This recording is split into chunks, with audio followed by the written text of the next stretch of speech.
Welcome dear students, class 11 video lecture number 16 है हमारा। जो इससे पहले लेक्चर नंबर 15 आया था उसमें हमने मॉलिक्यूलर स्पीड्स का डिस्कशन किया था।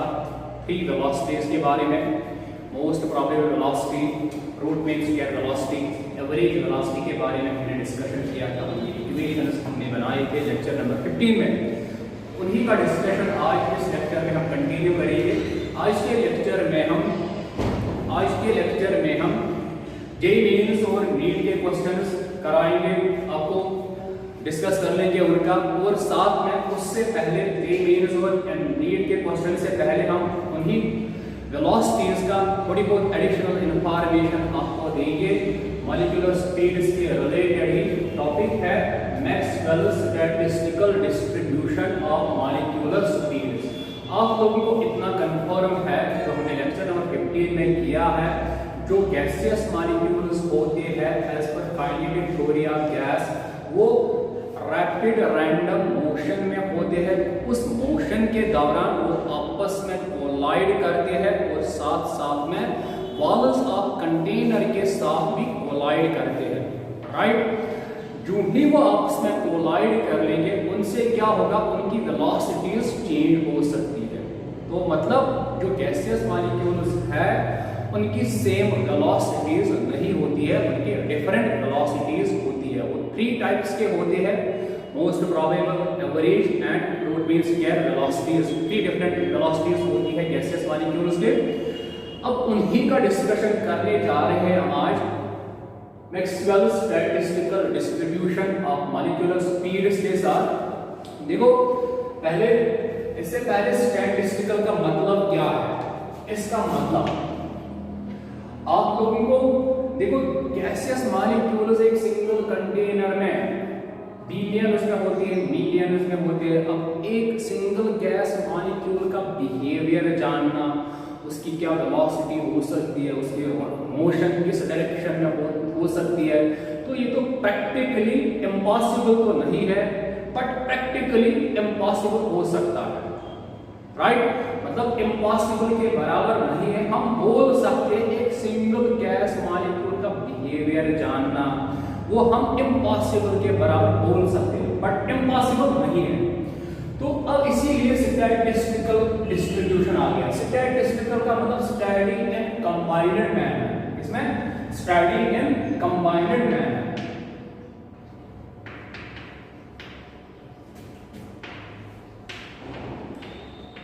मतलब गैसियस मॉलिक्यूल्स को कंबाइंड मैनर में स्टडी करना, उसी को हमने नाम दिया स्टैटिस्टिकल डिस्ट्रीब्यूशन। जिस तरह सेंसस करते हैं ना लोग, आके किसी गांव में, वहां पे क्या करते हैं, अब वो 50 की एज जो है उनको एक कैटेगरी में, जो बिलो 50 है वो दूसरे कैटेगरी में, और फाइनली जो 50 कैटेगरी में आते हैं उनको अलग कैटेगरी में, 50 रेंज में आते हैं उनको अलग कैटेगरी में रखते हैं, और फाइनली उनका सम कर लेते हैं। वो मतलब वो काइंड ऑफ स्टैटिस्टिक्स माना जाता है। इसीलिए statistical distribution of molecular speed, मतलब study of gaseous molecules in collected manner, combined manner, individual manner, individually नहीं। अब इसने क्या किया, मैक्सवेल ने क्या किया, इसने एक कर्व प्लॉट की। इतना तो क्लियर है, डिफरेंट स्पीड्स है गैसियस मॉलिक्यूल्स के पास, सेम तो पॉसिबल है ही नहीं। अगर 10 मॉलिक्यूल्स एक कंटेनर में है, उनकी वेलोसिटीज डिफरेंट होती है, 3 वो होते हैं। अब मैक्सवेल साहब ने क्या किया, इसने जो फ्रैक्शन ऑफ मॉलिक्यूल्स, मतलब simply I mean number of molecules and speed के बिटवीन एक कर्व प्लॉट की, जो उसके जनरलाइजेशंस आगे कर्व प्लॉट होने के बाद, या जो ऑब्जर्वेशंस इसको वहां से ड्रा हुए हैं, वही जनरलाइजेशंस मैं आपको यहां पे समझाने की कोशिश करूंगा। आई होप आप समझ पाओगे अच्छे से। देखो क्या किया इसने, एक स्टैटिस्टिकल कर्व बनाया।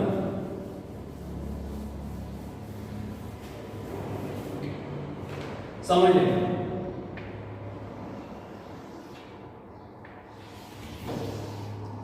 इस तरह की एक कर्व, इस एक्सिस के अलावा इसने लिया fraction of molecules, fraction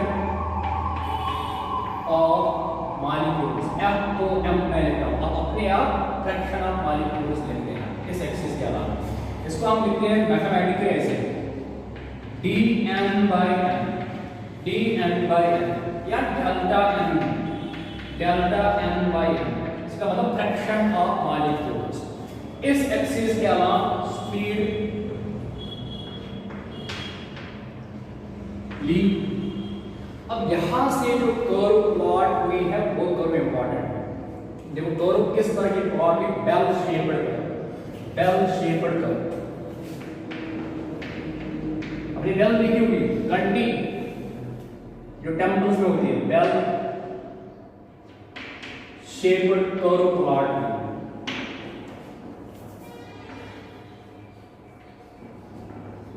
curve plot किस तरह की,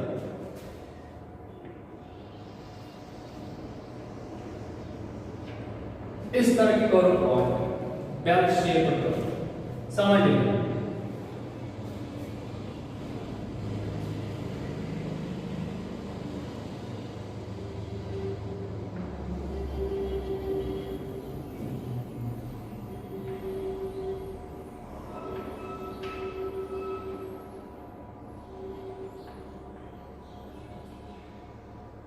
मेरे साथ आप ड्रा कर लेना।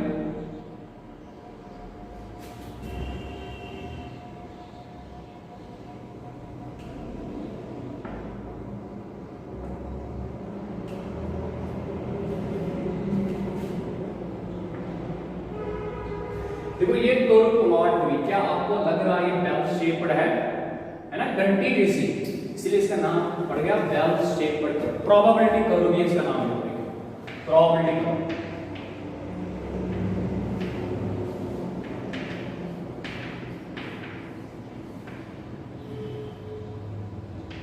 प्रोबेबिलिटी कर्व समझो। देखो यहां से इस एक्सिस के अलावा स्पीड इंक्रीज हो रही है और y एक्सिस के अलावा क्या इंक्रीज हो रहा है, फ्रैक्शन ऑफ मॉलिक्यूल्स। अब देखो ये जो कर्व प्लॉट हुई है, समझ अच्छे से, कुछ जनरलाइजेशन, वो पॉइंट अपने आप नोट कर लेना। नंबर फर्स्ट पॉइंट क्या आएगा, देखो क्या ये कर्व मैंने स्टार्ट से जीरो की, जीरो से तो नहीं की, यहाँ तो जीरो से स्टार्ट नहीं की मैंने, इसका मतलब कोई भी गैसियस मॉलिक्यूल ऐसा नहीं हो सकता है जिसकी स्पीड जीरो होगी, राइट, समझ आया? क्यों? क्योंकि गैसियस मॉलिक्यूल्स तो हमेशा ऑलवेज मोशन में होते हैं, ऑलवेज मोशन में होते, तो कोई भी ऐसा गैसियस मॉलिक्यूल नहीं होता है जिसकी वेलोसिटी जीरो के बराबर हो। तो फर्स्ट पॉइंट अपने आप लिख लेना, no molecule has zero velocity. Number second, zero velocity लिख लेना, कोई भी ऐसा गैसियस मॉलिक्यूल नहीं हो सकता है जिसकी वेलोसिटी जीरो हो। जीरो वेलोसिटी गैसियस मॉलिक्यूल की केस में पॉसिबल है नहीं। अगर वो इसकी वेलोसिटी जीरो है तो वो तो फिर रेस्ट में आएगा, गैसियस मॉलिक्यूल तो रेस्ट में होते ही नहीं है कभी। सेकंड, अब देखो इस एक्सिस के अलावा स्पीड बढ़ रही है, इस एक्सिस के अलावा फ्रैक्शन, सिंपल ये नंबर है, ये नंबर है, फ्रैक्शन मतलब नंबर।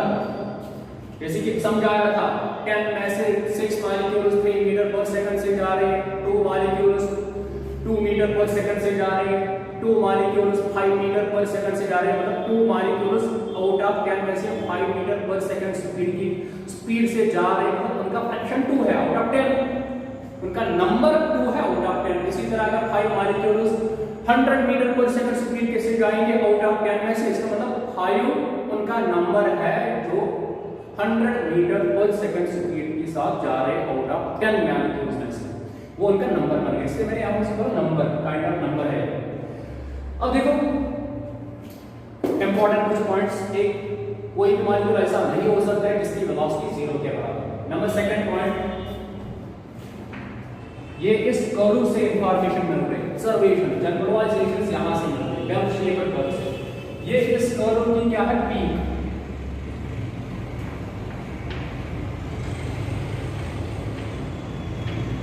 ये इस कर्व की पीक है, टॉप पोजीशन। अब देखो यहां से तो यहां तक सेट कर देंगे, समझ लेना। यहां क्या जा रही है, स्पीड बढ़ रही है, यहाँ पे स्पीड क्या होगी, कम। अब यहाँ देखो,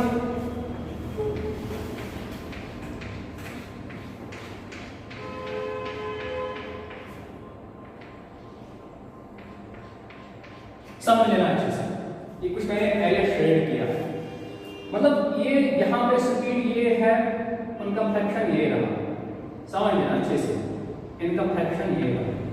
अब यहाँ से ये स्पीड यहाँ पे इंक्रीज हो रही है, इनका फ्रैक्शन ये रहा, मतलब कहने का ये है, ये फ्रैक्शन इनकी स्पीड क्या है, मैक्सिमम। क्यों मैक्सिमम क्यों है, क्योंकि इस एक्सिस के अलावा स्पीड इंक्रीज हो रही है, तो मतलब यहाँ पे जो मॉलिक्यूल्स होंगे उनकी स्पीड क्या होगी, मैक्सिमम, और यहाँ पे जो मॉलिक्यूल्स होंगे उनकी स्पीड क्या होगी, कम, मिनिमम। अब समझो बात को, इंपॉर्टेंट पॉइंट क्या है, स्पीड मॉलिक्यूल्स, वो मॉलिक्यूल्स जिनकी स्पीड कम है या वो मॉलिक्यूल्स जिनकी स्पीड ज्यादा है, उनका नंबर कम होता है। वही तो है, ये मैक्सिमम स्पीड है, यहां तो स्पीड बढ़ रही है।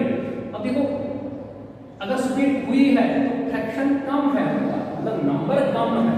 अब यहां से यहां पर भी स्पीड कम है, अब नंबर भी कम ही है, तो कहने का मतलब ये है, वो फ्रैक्शन मॉलिक्यूल्स का जिनकी स्पीड कम है और वो मॉलिक्यूल्स जिनकी स्पीड ज्यादा है, उनका भी फ्रैक्शन कम होता है, उनका भी फ्रैक्शन कम होता है। लिख लेना आपने, यहाँ क्या बोला मैंने, नंबर ऑफ मॉलिक्यूल्स या fraction of molecules with very low and very high speeds are minimum, right. इस वेरी स्मॉल ले सकते हो, number of molecules with too high और too low speeds is very small. मतलब कहने का मतलब ये है, वो मॉलिक्यूल्स जिनकी स्पीड कम होगी या जिनकी स्पीड ज्यादा होगी, उनका नंबर कम होता है, उनका नंबर क्या होता है, कम। अगर 10 मॉलिक्यूल्स है, 10 मॉलिक्यूल्स में कम नंबर मॉलिक्यूल्स होंगे जिनकी स्पीड ज्यादा होगी, 10 मॉलिक्यूल्स में से कम नंबर मॉलिक्यूल्स होंगे जिनकी स्पीड कम होगी। वही मैंने कहा, fraction of molecules with too high and too low speeds are minimum is very small, ये भी बोल सकते हो। अब देखो यहां पे ये है इसकी, इस कर्व की ये पीक आ गई, देखो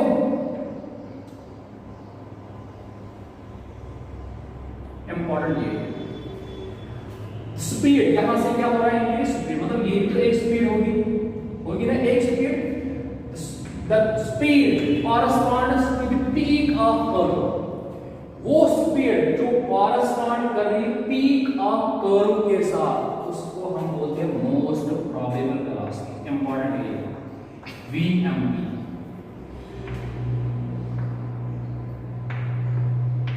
VMP ये वो स्पीड है, वो स्पीड जो पीक को कॉरस्पॉन्ड करती है, उस स्पीड का नाम है VMP।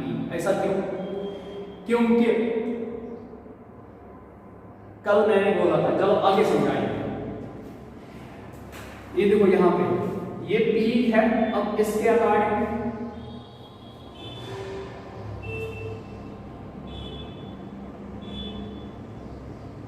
फ्रैक्शन ये रहा, क्या ये मैक्सिमम फ्रैक्शन है इस कर्व के अकॉर्डिंग, फ्रैक्शन इस एक्सिस के अलावा इंक्रीज हो रहा है, तो ये मैक्सिमम फ्रैक्शन है। तो मतलब कहने का मतलब ये है, maximum number of molecules possess most probable velocity, right? अगर 10 molecules है, 10 में से कम नंबर molecules की स्पीड ज्यादा होगी, कम नंबर molecules की स्पीड ज्यादा होगी, और जो बीच में आएंगे जिनकी स्पीड इस कर्व को कॉरस्पॉन्ड करेगी, उनका नंबर मैक्सिमम होता है। The curve speed corresponds to the peak of curve is called most probable velocity, most probable velocity, right? अब जिन मॉलिक्यूल्स के पास इंफॉर्मेशन ये इंपॉर्टेंट, जिन मॉलिक्यूल्स के पास ये स्पीड होगी मोस्ट प्रोबेबल स्पीड, उनका नंबर ज्यादा होगा, उनका नंबर क्या होगा, उनका नंबर मैक्सिमम होगा। 10 मॉलिक्यूल्स में से ज्यादा मॉलिक्यूल्स वो होंगे जिनके पास ये सुपीरियर होगी, कम नंबर मॉलिक्यूल्स वो होंगे जिनके पास हायर वेलोसिटी होगी, और कम नंबर मॉलिक्यूल्स वो होंगे जिनके पास लोअर सुपीरियर होगी। मतलब इस वेलोसिटी जो है, ये जो वेलोसिटी है, ये मैक्सिमम नंबर ऑफ मॉलिक्यूल्स के पास होती है, राइट। यहां पे लिख लेना अपने आप पॉइंट नंबर 3 में आपने लिखना the speed corresponds to the peak of the curve is called most probable velocity, which is possessed by maximum fraction of molecules। जब मैंने लेक्चर नंबर 15 में इसको डिफाइन किया था तब मैंने यही डेफिनेशन दी थी, the speed possessed by maximum fraction of molecules is called most probable velocity।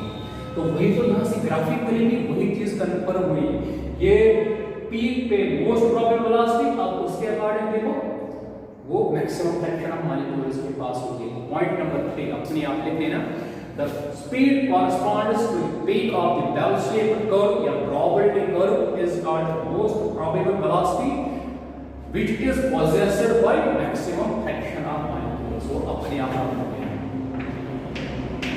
अब और एक चीज, ये जो कर्व प्लॉट हुई है, ये एट पर्टिकुलर टेम्परेचर पे प्लॉट हुई, एट पर्टिकुलर टेम्परेचर, मतलब ये कर्व प्लॉट हुई कांस्टेंट टेम्परेचर पे। जब तक गैसियस मॉलिक्यूल्स का टेम्परेचर कांस्टेंट है तब तक ये कर्व आएगा। अगर मैंने टेम्परेचर को अगर मैंने टेम्परेचर चेंज किया, इस कर्व की शेप भी चेंज होगी। शेप तो यही रहेगी, हाइट में चेंज आ सकती है, या ये जो ब्रॉड कर्व है ये फ्लैट बन सकती है, या हाइट में डिक्रीज होगा या इंक्रीज होगा। वो पढ़ाएंगे effect of temperature on curve, temperature का क्या इफेक्ट है इस कर्व पे। बट ये जो कर्व मैंने प्लॉट की है, ये एक पर्टिकुलर टेम्परेचर पे मैंने प्लॉट की है, मतलब ये कर्व प्लॉट हुई कांस्टेंट टेम्परेचर। ऐसा क्यों?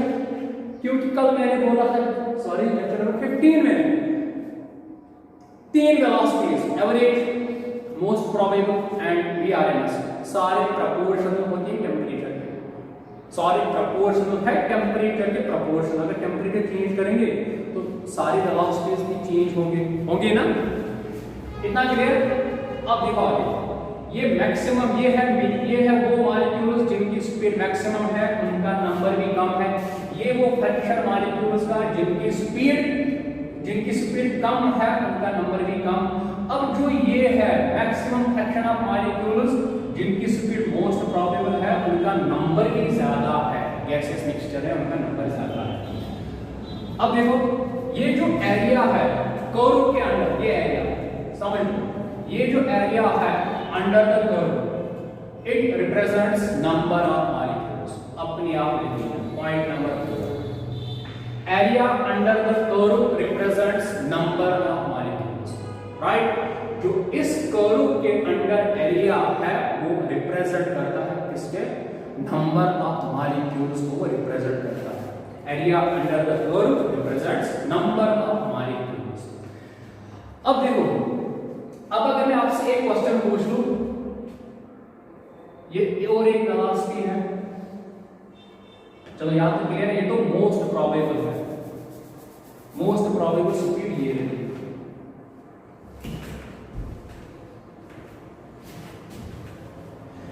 अगर मैं इसको v1 मान लूं, इसको v2 और एक स्पीड यहां पे,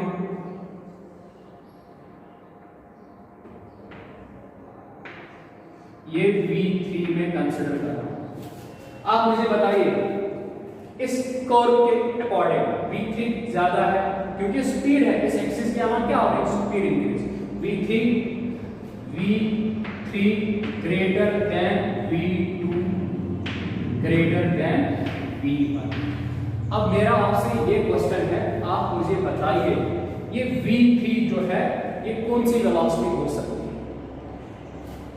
v3 कौन सी वेलोसिटी हो सकती है? क्या ये एवरेज है, क्या ये रूट मीन स्क्वायर है, क्या ये मोस्ट प्रोबेबल है? इसी तरह सेकंड क्या हो सकती है एंड v1 क्या हो सकती है, बताइए आप। लेक्चर नंबर 15 में मैंने बोला था Vrms is greater than V average, V average is greater than V most probable। तो सबसे ज्यादा कौन है? V average, sorry Vrms। तो वही तो देखो V3 ग्रेटर देन, इसका मतलब ये क्या हो सकती है? Vrms। इसके बाद V2 क्या हो सकती है? एवरेज। V1 क्या हो सकती है? Most probable. तो ये है Vrms, ये क्या होगी? V most probable, sorry V average, ये क्या हो सकती है? V मोस्ट प्रोबेबल, है ना? क्योंकि इस एक्सिस के अलाउंस स्पीड बढ़ रही है, मैक्सिमम वेलोसिटी क्या है? मैक्सिमम वेलोसिटी Vrms, उसके बाद सेकंड नंबर पे V एवरेज आती है, थर्ड नंबर पे क्या आती है? Vmp।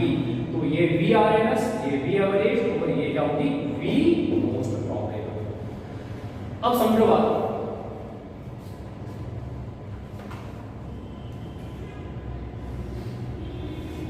समझ लेना अच्छे से आप।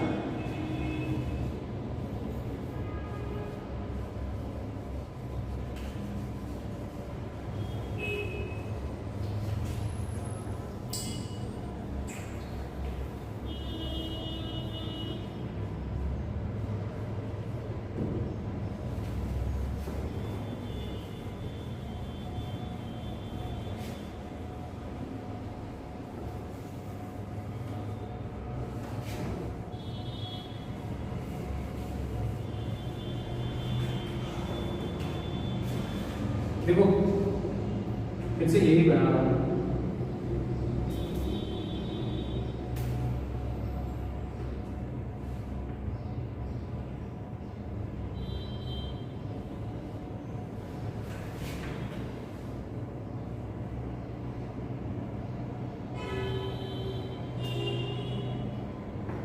देखो अब मैं टेम्परेचर, एक ही गैस के दो कर्व्स बना रहा हूं डिफरेंट टेम्परेचर से। सेम गैस सेम है, बट उसके मैं दो कर्व्स प्लॉट कर रहा हूं at two different temperatures, at two different temperatures.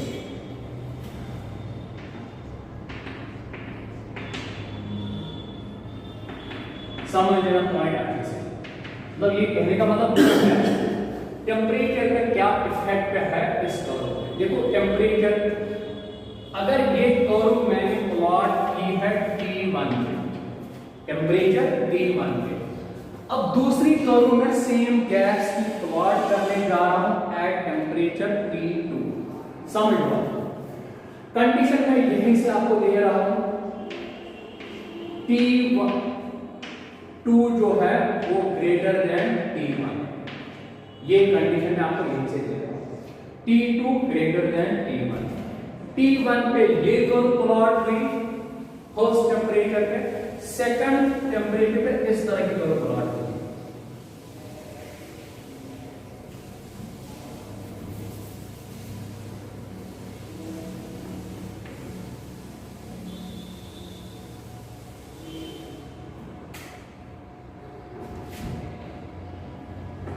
इस तरह की कर्व प्लॉट हुई। ये जो सेकंड कर्व है, ये फर्स्ट कर्व है एट टेम्परेचर T1, ये सेकंड कर्व है एट टेम्परेचर T2। कंडीशन क्या है? T2 greater than T1। मतलब जो सेकंड कर्व प्लॉट हुई है हायर टेम्परेचर पे, फर्स्ट कर्व प्लॉट हुई है लोअर टेम्परेचर पे, और दोनों कर्व्स मैंने सेम गैस की प्लॉट की है। अब देखो टेम्परेचर बढ़ाने से, क्योंकि ये हायर टेम्परेचर है, टेम्परेचर बढ़ाने से इस कर्व में दो चेंजेस आती है। समझ लेना इंपॉर्टेंट वही है, दो चेंजेस आती है। एक चेंज इस कर्व की हाइट डिक्रीज हुई ना, मतलब ये थोड़ी बहुत फ्लैट होगी, इससे पहले इस तरह की, अब ये थोड़ी बहुत फ्लैट हुई। और क्या होगी? एक टेम्परेचर चेंज करने से, आई मीन बढ़ाने से कर्व फ्लैट हो गई। दूसरी बात, जो ये कर्व है ये ब्रॉड बन गई, एक ब्रॉड दूसरी फ्लैट, क्योंकि इससे पहले ऐसे थी, अब थोड़ी बहुत फ्लैट हुई और साथ में ब्रॉड हुई। बट हुआ क्या, ऐसा क्यों हुआ, ऐसा क्यों हुआ, रीजन क्या है? क्योंकि रीजन ये है, कोई भी वेलोसिटी हो, चलो vmp की बात कर लेंगे। vmp कल मैंने किया था, vmp लेक्चर नंबर 15 में vmp किसके बराबर, अंडर रूट का 2r/m। एक ही गैस है ना, एक ही गैस है, क्या r कांस्टेंट है। अब टेम्परेचर यहाँ पे वेरी हो रहा है, एक ही गैस है, मोलर मास तो कांस्टेंट होगा, मोलर मास क्या होगा, कांस्टेंट। इसका मतलब जो ये vmp है मोस्ट प्रोबेबल ये डायरेक्टली प्रोपोर्शनल टू टेम्परेचर, या इसी तरह v एवरेज भी डायरेक्टली प्रोपोर्शनल से क्या होगा, टेम्परेचर। इसी तरह vrms भी जो हमने लेक्चर नंबर 50 में डिस्कस किया है, वो भी डायरेक्टली प्रोपोर्शनल टेम्परेचर से क्या होगा, टेम्परेचर। मतलब कोई भी वेलोसिटी टेम्परेचर बढ़ाने से इंक्रीज ही होती है। अब इसीलिए ये हुआ, अगर ये कर्व चेंज नहीं होती, फिर तो अगर T2 पे भी यही कर्व आएगा, इसका मतलब फिर तो ये क्या है, vmp। अगर सेकंड टेम्परेचर पे भी यही कर्व आती, फिर तो वही vmp होती। बट वो इसके अकॉर्डिंग तो नहीं पॉसिबल है। इसके अकॉर्डिंग क्या है, टेम्परेचर बढ़ाने से मोस्ट प्रोबेबल वेलोसिटी को इंक्रीज होना है। अब देखो यहाँ पे अभी मैंने बोला था speed corresponds to peak is called most probable. अब सेकंड कर्व की पीक ये रही है ना, अब सेकंड कर्व की पीक ये है, अब यहाँ देखो ये है मोस्ट प्रोबेबल।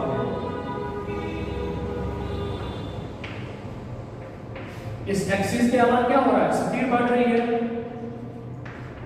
इस एक्सिस के अलावा तो स्पीड बढ़ रही है। अब देखो टेम्परेचर मैंने बढ़ाया, पहले थी T1 टेम्परेचर पे सेम गैस की V मोस्ट प्रोबेबल यहाँ पर, अब मैंने टेम्परेचर बढ़ाया, तो टेम्परेचर बढ़ा रहा हूँ तो V मोस्ट प्रोबेबल को तो बढ़ना ही है।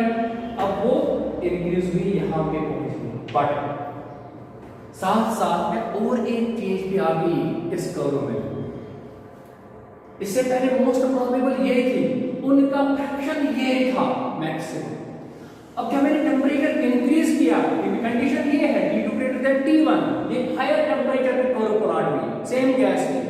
अब देखो मोस्ट प्रोबेबल वेलोसिटी इंक्रीज हुई, बट अब देखो फ्रैक्शन क्या हुआ, अब फ्रैक्शन ये सीधी भी हो रही है, अब फ्रैक्शन ये है, क्या ये कम है ना, कम। T2 पे फ्रैक्शन ये है कम है, क्योंकि ये peak corresponds to most probable. वही मैंने आपको नोट में लिखवाया था, जब मैंने मोस्ट प्रोबेबल वेलोसिटी की बात की, तब मैंने बोला था with increase in temperature most probable velocity increases, but the fraction possessing it decreases.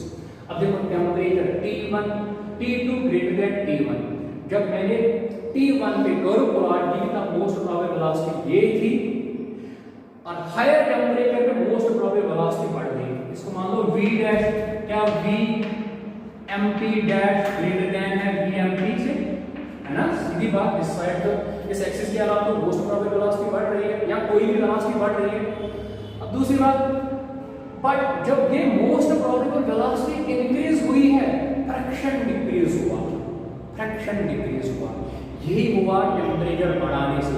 तो टेम्परेचर बढ़ाने से इस कर्व में दो चेंजेस आ गई, इस कर्व में दो चेंजेस आ गई। एक चेंज ये जो कर्व है इसकी हाइट कम हुई, मतलब ये थोड़ी बहुत फ्लैट बन गई, और साथ साथ में और एक चीज, ये कर्व ब्रॉड हुई। अब आपका क्वेश्चन ये होना चाहिए सर, चलो उससे पहले और एक बात है, बट जो कर्व फर्स्ट है और जो कर्व सेकंड है, अब मेरा आपसे यही क्वेश्चन है, क्या इनका एरिया सेम हो सकता है, क्या इनका एरिया सेम हो सकता है? फर्स्ट कर्व का एरिया ये है, इस कर्व के अंदर जो एरिया है वो उसका एरिया, सेकंड कर्व का एरिया ये है, ये वाला। अब मेरा आपसे क्वेश्चन ये है, जो कर्व फर्स्ट के अंडर एरिया है क्या वो बराबर हो सकता है जो कर्व सेकंड के अंडर एरिया है? मेरा आंसर यस, मेरा आंसर यस। आप बताइए क्यों सर, ऐसा क्यों है? ये तो साफ साफ लग रहा है जो सेकंड कर्व है वो थोड़ी बहुत हाइट में डिक्रीज हुई, बट साथ साथ में ये भी हुआ है जो यहां से डिक्रीज हुआ ना हाइट है वो यहां पे कंपनसेट हुआ। देखो फर्स्ट कर्व की ये ऐसे गा रही है, सेकंड कर्व यहां से आ, मतलब जो यहां पे डिक्रीमेंट हुआ है वो कंपनसेट हुआ यहां से। सेकंड कर्व इस तरह जा रही है, फर्स्ट कर्व इस तरह जा रही है, तो जो यहां से डिक्रीज हुआ एरिया में वो यहां से कंपनसेट हुआ है। अगर इस तरह समझ नहीं आया और एक अच्छा लॉजिक भी है। देखो एरिया चेंज नहीं होगा, क्यों नहीं चेंज होगा? क्योंकि एक ही गैस की हम बात कर रहे हैं, टेम्परेचर डिफरेंट है, डिफरेंट टेम्परेचर पे बात हो रही है। आपको तो ये मैंने बोला था, area under the curve represents number of molecules. T1 पे भी उतने ही नंबर ऑफ मॉलिक्यूल्स थे और T2 पे भी उतने ही नंबर ऑफ मॉलिक्यूल्स है। मॉलिक्यूल टेम्परेचर चेंज करने से नंबर ऑफ मॉलिक्यूल्स तो चेंज नहीं हुए ना, समझ आ रहा बेटा? टेम्परेचर चेंज करने से नंबर ऑफ मॉलिक्यूल्स तो चेंज नहीं हुए, इसीलिए एरिया भी चेंज नहीं होगा। अब आया समझ? टेम्परेचर चेंज करने से नंबर ऑफ मॉलिक्यूल्स चेंज नहीं होंगे, इसीलिए क्योंकि वो जो एरिया है वो रिप्रेजेंट करता है नंबर ऑफ मॉलिक्यूल्स। जब number of molecules temperature change करने से चेंज नहीं हुए तो एरिया कहां से चेंज होगा? इसीलिए मैंने बोला जो कर्व फर्स्ट के अंदर एरिया है वो बराबर होगा कर्व सेकंड के एरिया के बराबर, क्योंकि T1 पे कितने नंबर ऑफ मॉलिक्यूल्स थे उतने ही number of molecules T2 temperature पे भी है। तो area under the both curves are same, that means number of molecules same है। और साफ साफ ये है जो यहां से डिक्रीज हुआ एरिया में वो यहां से कंपनसेट हो रहा है। अब आपसे आपका क्वेश्चन ये होना चाहिए सर, चलो यहां पे समझाएंगे। आपका क्वेश्चन ये होना चाहिए, चलो मैं ही अब आपको बोल रहा हूं सर इस तरह इंक्रीज क्यों नहीं हुआ, तो समझाएंगे ऐसे। ये मान लो टेम्परेचर T1 पे करो, सेकंड टेम्परेचर सर इस तरह क्यों नहीं हुआ, इस तरह क्यों नहीं हुआ, डिक्रीज क्यों नहीं किया? देखो कोई भी वेलोसिटी टेम्परेचर बढ़ाने से, यहां देखो कोई भी वेलोसिटी टेम्परेचर बढ़ाने से इंक्रीज होगी। अब ये मान लो ये T2 है, कंडीशन वही है T2 ग्रेटर देन T1। अगर इस तरह का होगा फिर देखो और एक चीज देखो, ये रही most probable, second temperature most probable वही है ना, क्योंकि ये फर्स्ट कर्व में most probable speed corresponds to speed, most probable second curve में भी वही होगा। क्या मोस्ट प्रोबेबल चेंज हुई? इसके अकॉर्डिंग तो चेंज होना है, इंक्रीज होना है, ऐसे तो चेंज नहीं हुआ, इसीलिए इस तरह की चेंज नहीं आ सकती है कर्व में। इसलिए थोड़ा बहुत अगर मोस्ट प्रोबेबल को बढ़ना है, अगर मोस्ट प्रोबेबल को बढ़ना है टेम्परेचर के बढ़ने से, फिर तो डेफिनेटली कर्व इस तरह की आनी चाहिए, तभी तो बढ़ पाएगी। ये मोस्ट प्रोबेबल टेम्परेचर T1 पे, अब ये रही मोस्ट प्रोबेबल टेम्परेचर T2 पे, मतलब ये सही नहीं है, ये सही है। समझ आया? अगर इस तरह का हुआ था ना, इस तरह का ऐसे फिर तो वही मोस्ट प्रोबेबल बन गई, बट मोस्ट प्रोबेबल को इंक्रीज होना है विद इंक्रीज इन टेम्परेचर, इसलिए इस तरह की, इसीलिए जो कर्व है ये फ्लैट होती है विद इंक्रीज इन टेम्परेचर, वो ब्रॉड भी होती है, राइट? अब अगर और टेम्परेचर बढ़ाएंगे, अगर इसी में और टेम्परेचर बढ़ाएंगे तो कर्व क्या होगी? और फ्लैट। चलो इसे समझो, ऐसे होगी। ये मान लो टेम्परेचर T3, अब देखो टेम्परेचर वही कंडीशन मान लीजिए T3 greater than T2 greater than T1। अब देखो और flat free curve with increase in temperature, अब मोस्ट प्रोबेबल वेलोसिटी और ज्यादा इंक्रीज होगी। अब यहां देखो, अब ये पीक है इस कर्व, तो ये रही मोस्ट प्रोबेबल और फ्रैक्शन डिक्रीज होगा। देखो पहले फ्रैक्शन था ये जब T1 टेम्परेचर था, अब टेम्परेचर T2 पे फ्रैक्शन ये रहा, अब T3 पे फ्रैक्शन ये रहा, ओवर इज कम। इसीलिए मैंने बोला था, जो नोट पे मैंने आपको दिखाया था, with increase in temperature most probable velocity increases but the fraction possessing it decreases। जब तक वो फ्रैक्शन डिक्रीज नहीं होगा तब तक मोस्ट प्रोबेबल वेलोसिटी इंक्रीज नहीं होगी। तो इस कर्व को डेफिनेटली कंफर्म तो ये है, इस कर्व को थोड़ा बहुत फ्लैट होना है ताकि मोस्ट प्रोबेबल वेलोसिटी को बढ़ना है विद इंक्रीज इन टेम्परेचर। तो ये था effect of temperature on molecular speeds, कोई भी वेलोसिटी इंक्रीज होगी। चलो हम इसके अब ये आप समझ लेना, अच्छे से नोट कर लेना कॉपी पे। ये इफेक्ट ऑफ कर्व था ऑन टेम्परेचर या distribution molecular sorry Maxwell statistical distribution of molecular speeds. अब हम इसके जो नीट और जेईई मेंस में आए हुए क्वेश्चंस हैं वो हम डिस्कस कर रहे हैं। तो बेटा न्यूमेरिकल है, सिंपल न्यूमेरिकल, या खुद कर लेना, मैं दिखा रहा हूं कैसे करोगे आप।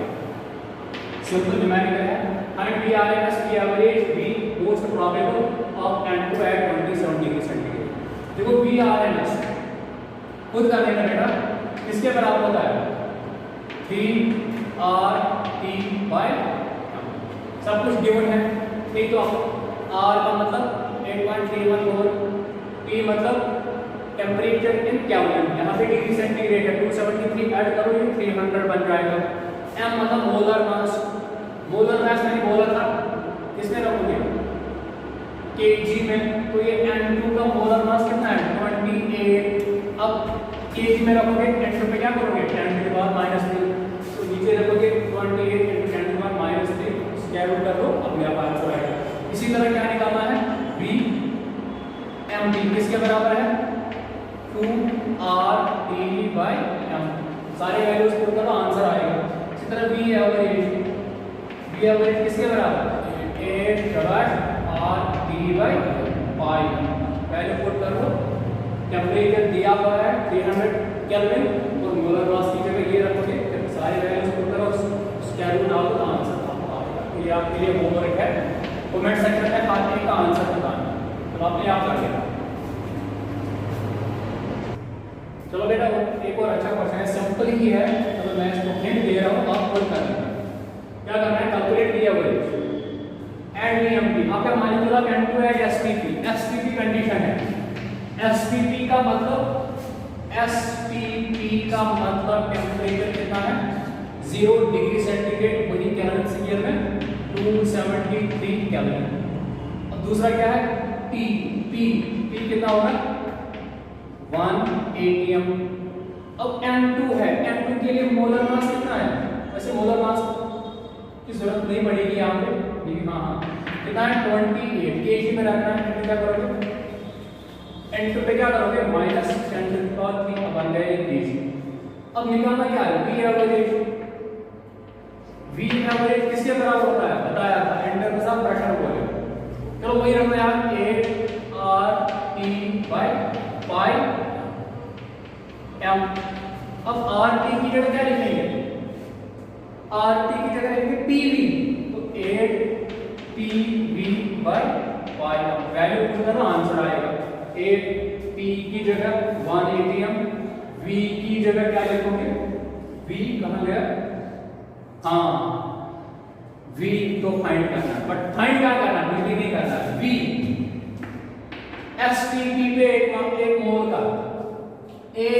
का वॉल्यूम कितना होता है 22.4 लीटर होता है ना, तो V की जगह क्या लिखोगे 22.4 लीटर, और M तो दिया हो यहाँ से, और TV पाई तो अपने आपको याद ही है 3.1, तो वैल्यू पुट करो आंसर आएगा। इसी तरह निकालना क्या है VMT,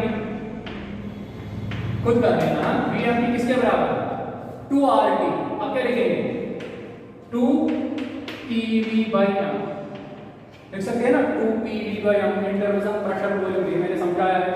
P लिखोगे 1 atm, V लिखोगे 22.4, M की जगह 28 × 10 to the power -3, तो सारे वैल्यू पुट करो आंसर आएगा। तो ये आप खुद कर लेंगे। चलो अब कुछ नीड और जेई मेंस के क्वेश्चन देखो, simple such as such direct question है। The ratio among most probable velocity, mean velocity मतलब average velocity and root mean square velocity. Lecture number 15 में ये पूरा डिस्कस किया हमने। देखो मोस्ट प्रोबेबल के लिए आ रहा था फैक्टर 2 इज टू, उसके बाद एवरेज का आ रहा था 8/5, उसके बाद रूट मीन स्क्वायर इसका आ रहा था 3। चेक करो कौन सी ऑप्शन है।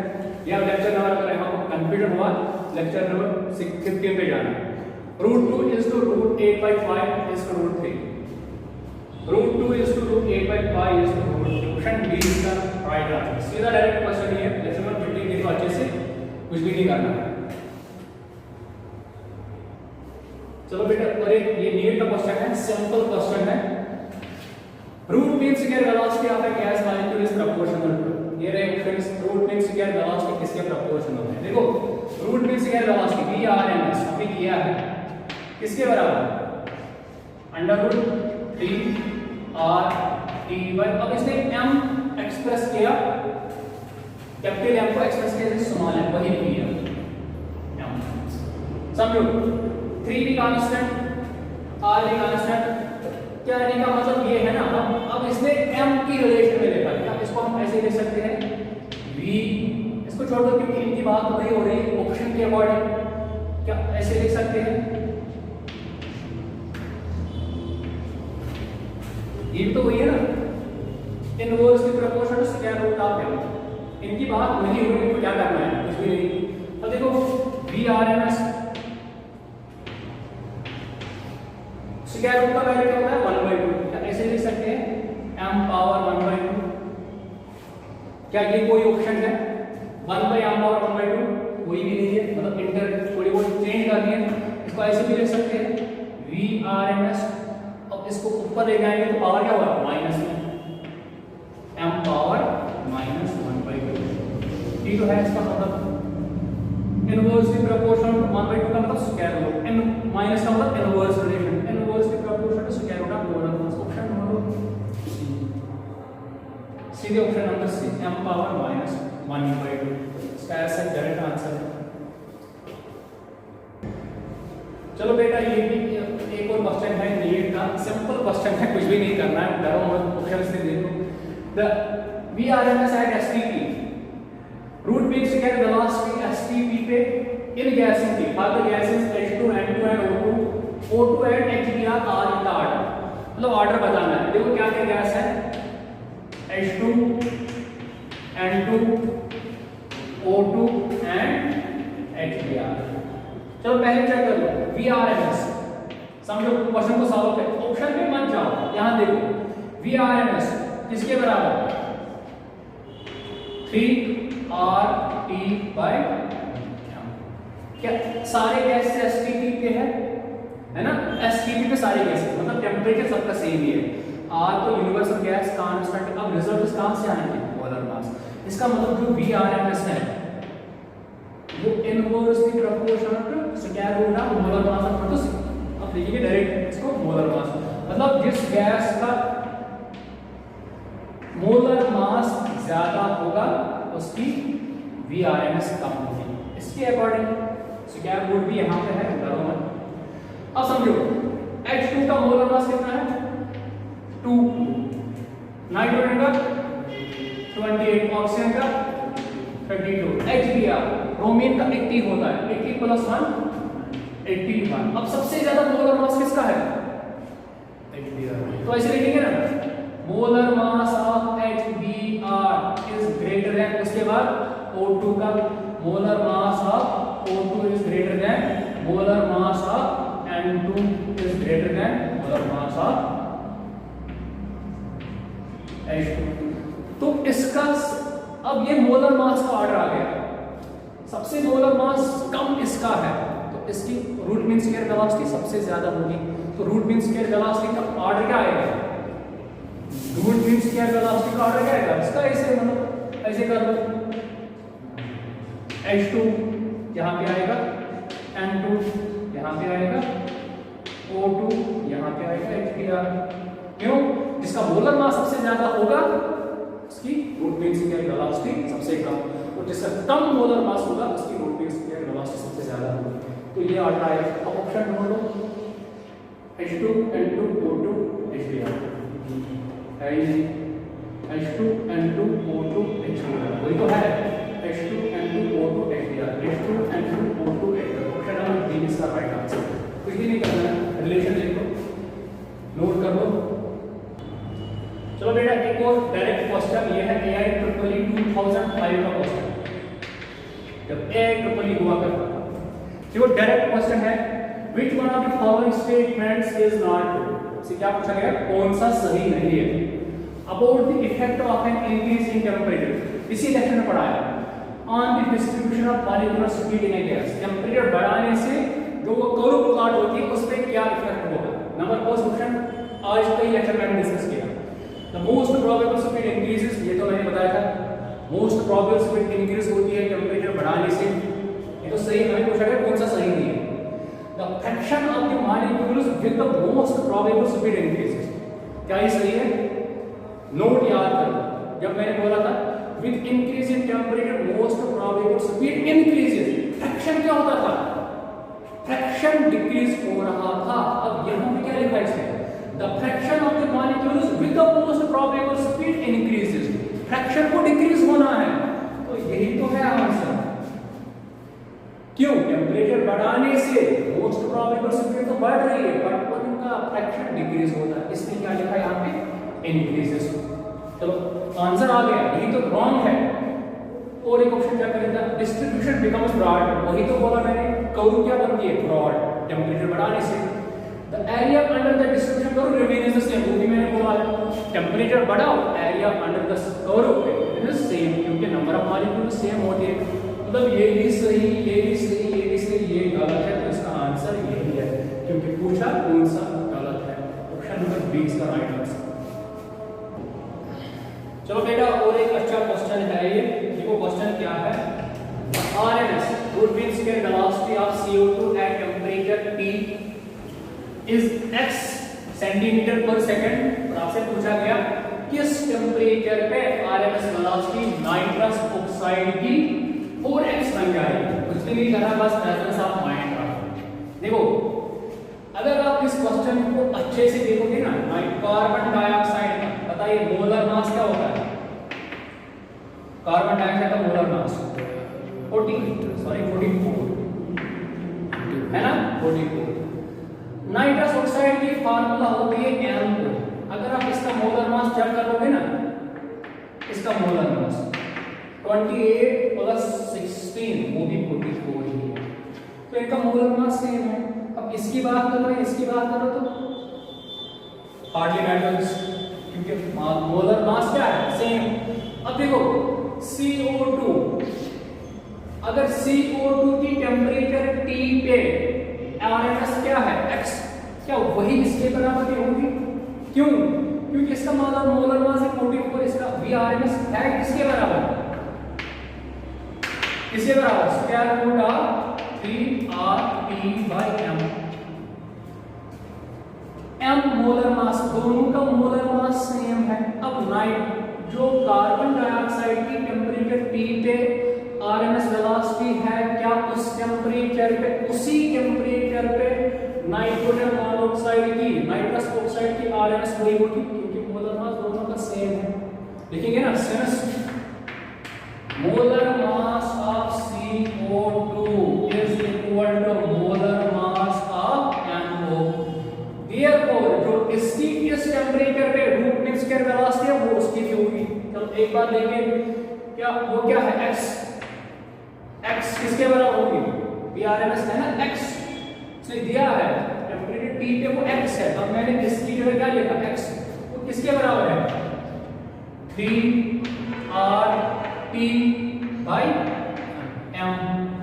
m यहाँ पे कितना है बताइए, इसका मास जो है, इसका मास एक ही बात है 44।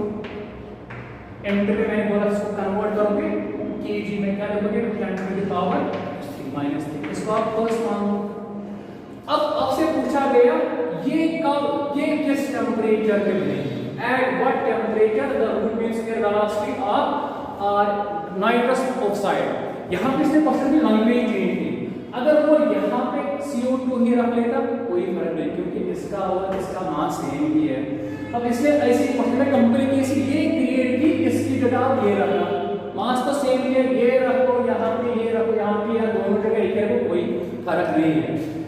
अब क्वेश्चन क्या पूछा गया, किस टेम्परेचर पे इसकी वेलोसिटी गुड फिक्स की वेलोसिटी 4x बन जाएगी। चलो अब सेकंड हैंड आएगी 4x इक्वल टू, कैसे कर लो भाई, किसके बराबर होगी, ये तो RMS है 3R।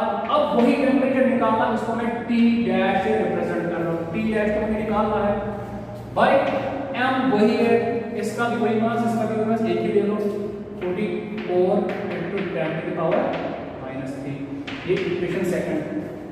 अब सेकंड को डिवाइड कर लो, फर्स्ट से आंसर आएगा 2 डिवाइड बाय फर्स्ट कर लेंगे, 2 क्या है 4x डिवाइड बाय इसका ये x इक्वल टू, अब एक ही स्क्वायर में लिखूं क्योंकि इसको मुझे इसके साथ डिवाइड करा तो सारा स्क्वायर में आएगा, क्या आएगा 3r t dash by 44 into 10 to the power -3। अब उसका r आएगा 3r, यहाँ पे t है bye 44 into 10 to the power -3, 10 to the power -3 into 44 cancel, 3r से 3r कैंसल, x से x कैंसल, क्या बच गया, क्या बचा, चलो यहाँ पे सॉल्व कर लेंगे, बचा क्या, यहाँ बचा खाली 4 अलग के साइड में, वहां बचा ऊपर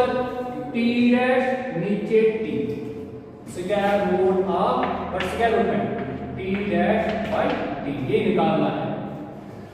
अगर मैं इसको ऐसे करूं, यहां से स्क्वायर रूट अगर मैं हटा लूं, यहां पे क्या आएगा स्क्वायर, इस तरह आपको मालूम है ना, ऐसे आपको याद है, याद होगा ऐसे, अगर मैं a को स्क्वायर हटा लूं, a है सपोज b के बराबर, अगर इसमें स्क्वायर हटा लूं इसके ऊपर क्या आएगा रूट, तो रिवर्स ही पॉसिबल है ना, अगर यहां से स्क्वायर रूट हटाएंगे यहां पे क्या आएगा स्क्वायर, वही मैं कर रहा हूं, यहां से स्क्वायर हटा यहां पे रूट आएगा, तो क्या आएगा सॉरी स्क्वायर आएगा, और स्क्वायर इसके बराबर t डैश बाय t, निकालना कौन सा टेम्परेचर है, इसका डिनोमिनेटर 1 है, t dash into 1 t dash equal to 4 square इसके बराबर 16 into t क्या आएगा 16t, तो t डैश किसके बराबर आएगा 16t के बराबर, ऑप्शन नंबर सी इसका राइट आंसर।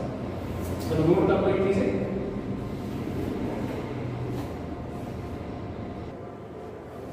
चलो बेटे एक और अच्छा क्वेश्चन है, सिंपल ही है, क्या क्वेश्चन क्या है, एट व्हाट टेम्परेचर, किस टेम्परेचर पे रूट कैन से वेलोसिटी SO2 की बराबर बनेगी O2 की RMS की वेलोसिटी के बराबर, O2 किस पे है 303 के, देखो पहले लिखेंगे O2 की, ऐसे लिखेंगे V, समझो V RMS O2 इसके बराबर होगी V RMS 3R T, यहाँ पे ऑक्सीजन का टेम्परेचर दिया हुआ कितना है वो, इसकी जगह क्या लिखेंगे 303 लिख सकते हैं ना, बाय M ऑक्सीजन का मोलर मास कितना है 32, ये ग्राम में है, मैंने बोला था आपको 10 टू द पावर -3 करोगे तो वो अपने आप कन्वर्ट होगा केजी में, ये फर्स्ट।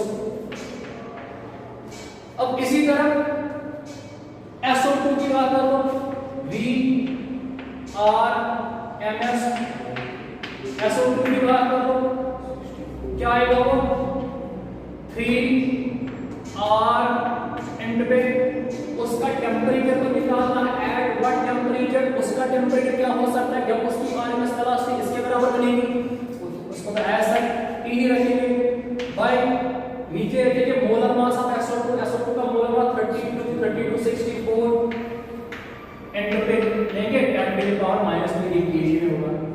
अब हमें इनको बराबर करना है, मतलब ऐसे सिंस VRMS O2 के बराबर बनानी है, same equal to VRMS SO2, मतलब कंपेयर कर लो इसको इसके साथ, कंपेयर कर लो क्या आएगा सेकंड, हम लोग फर्स्ट एंड सेकंड, तो ये आएगा इसके बराबर, ऐसे लिखेंगे ना square root of 3R T नीचे है 64 इंटू पे 10 टू द पावर -3 किसके बराबर आएगा, इसके बराबर स्क्वायर रूट ऑफ 3r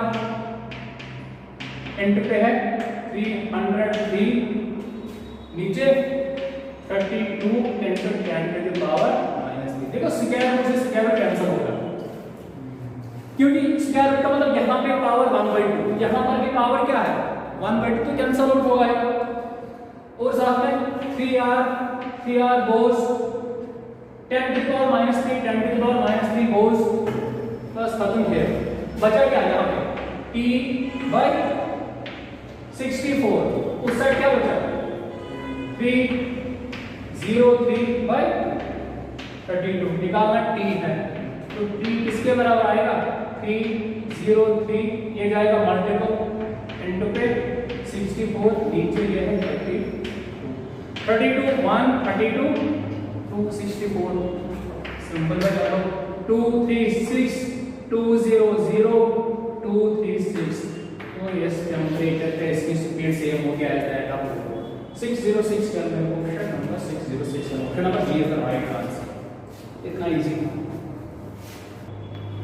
चलो बेटा और एक अच्छा क्वेश्चन है एवरेज वेलोसिटी के रिलेटेड।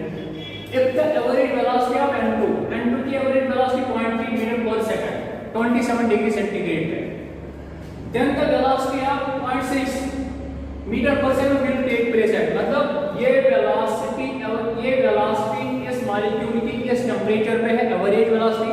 आपसे पूछा गया 0.6 किस टेंपरेचर पे बन सकती है, इसको एक केस मान लेंगे, इसको सेकंड केस मान लेंगे, कुछ भी नहीं करना है। देखो v एवरेज 0.3 मान लेंगे, पहले v एवरेज बताइए, v एवरेज जनरल में किसके बराबर, हाँ 8r/5 ये है ना, ये जनरल है।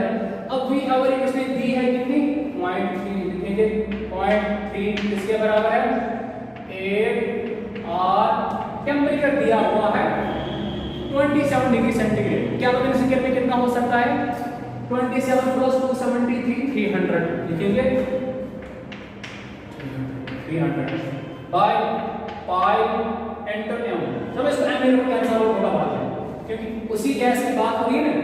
ये मान लो फर्स्ट, अब सेकंड में वेलोसिटी कितनी बनानी है 0.6, ये भी एवरेज है। अब ये वेलोसिटी किस टेंपरेचर पे बन सकती है वही टेंपरेचर में निकालना है। इसकी जगह फिर से वही 8r/t निकालना है बाय पाई m। मैंने वैल्यू पुट नहीं की क्योंकि एक ही गैस n2 गैस जो m होगा ऊपर वही यहाँ पे। अब सिंपल कर लो, सेकंड को डिवाइड कर लो फर्स्ट से 2 डिवाइडेड बाय 1 क्या करेंगे इस तरीके से 0.6 को डिवाइड करेंगे 0.3 से, 0.6 को डिवाइड कर लो 0.3 से इक्वल फिर से वही ये सारा रूट में आएगा, इक्वेशन सेकंड को डिवाइड करो, पहली आएगी 8r/t बाय पाई m, क्योंकि सेकंड को डिवाइड कर रहा हूं फर्स्ट से। अब उसके बाद फर्स्ट का 8r into 300 8r into 300 by pi.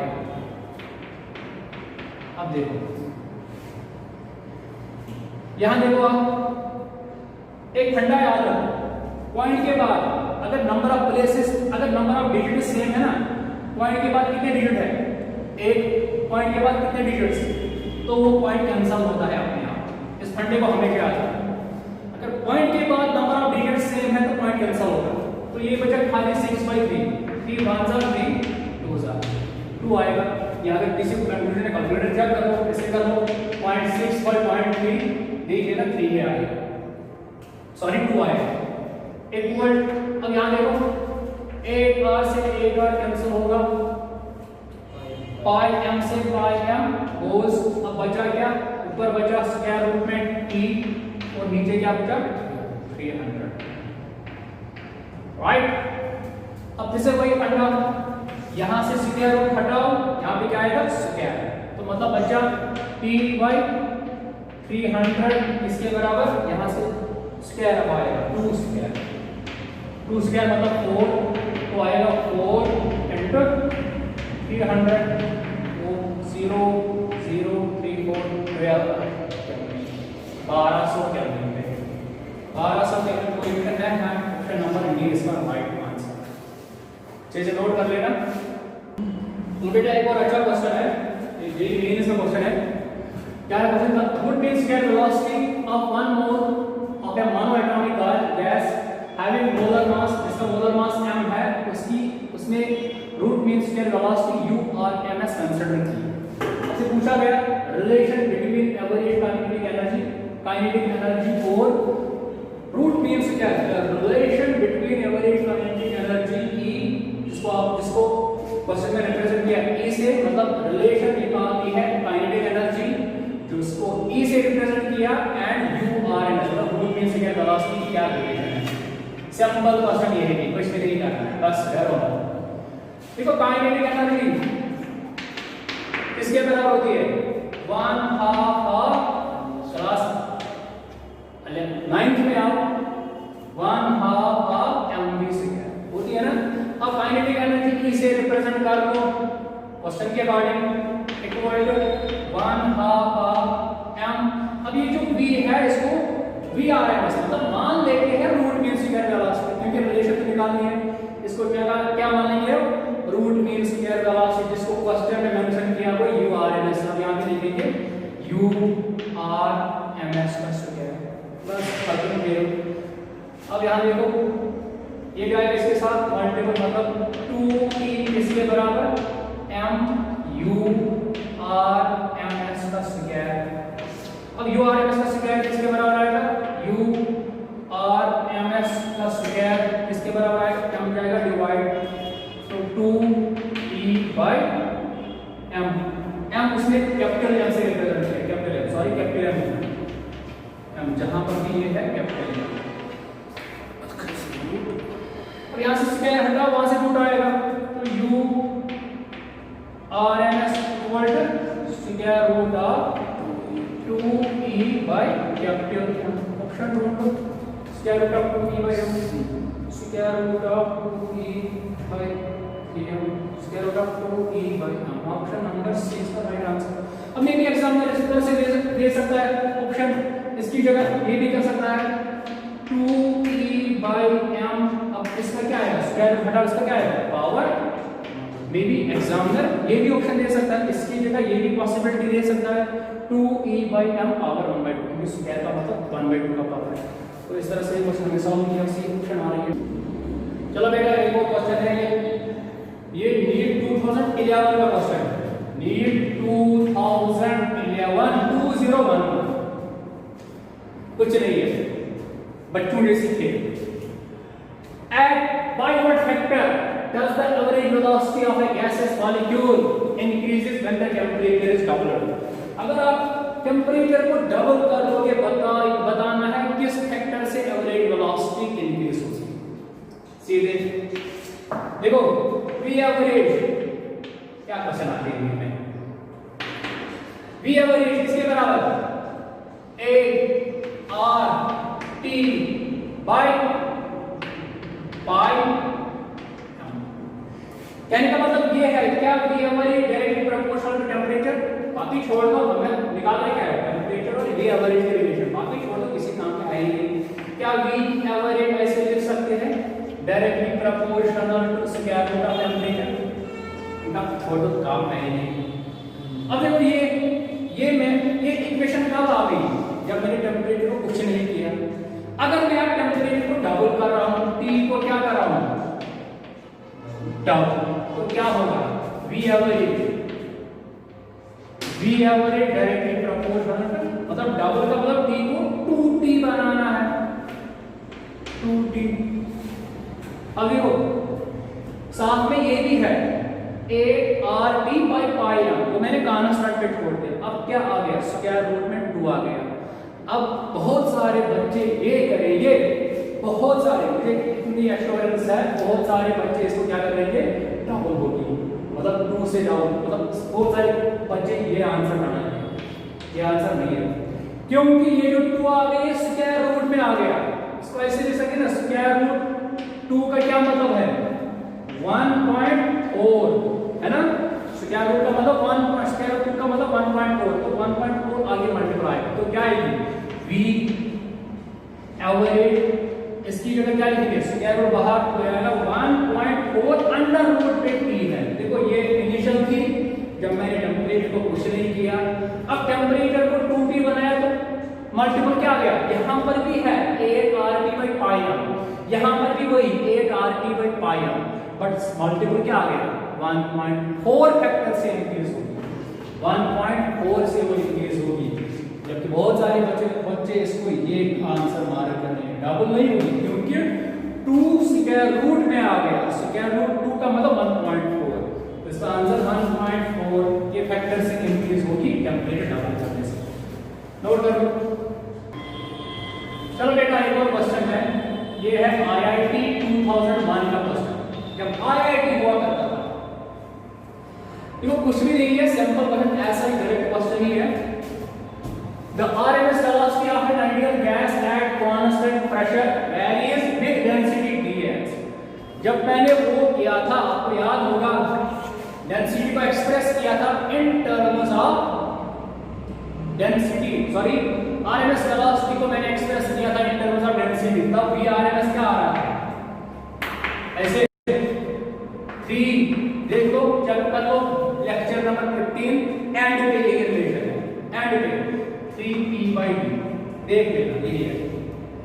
अब देखो क्या VRMS स्क्वायर ऐसे लिखेंगे ना, स्क्वायर रूट का अंडर रूट वो छोड़ दो, मतलब क्या रिलेशन है VRMS की और डेंसिटी की, VRMS is inversely proportional to square root of density. देखो ऑप्शन ये भी नहीं, ये भी नहीं, सीधे ऑप्शन डी इसका राइट आंसर। नोट कर लो, गलती नहीं है, सीधा डायरेक्ट क्वेश्चन। चलो बेटा एक और अच्छा क्वेश्चन है, ये है IIT JEE 2016, जो रिसेंटली आया हुआ है ये क्वेश्चन, JEE 2016 का क्वेश्चन, अच्छा क्वेश्चन है। ये क्वेश्चन क्या है, initially the root mean square velocity of N2 molecules at certain temperature is u। मतलब इनिशियली N2 मॉलिक्यूल की सर्टेन टेंपरेचर पे root mean square velocity u है।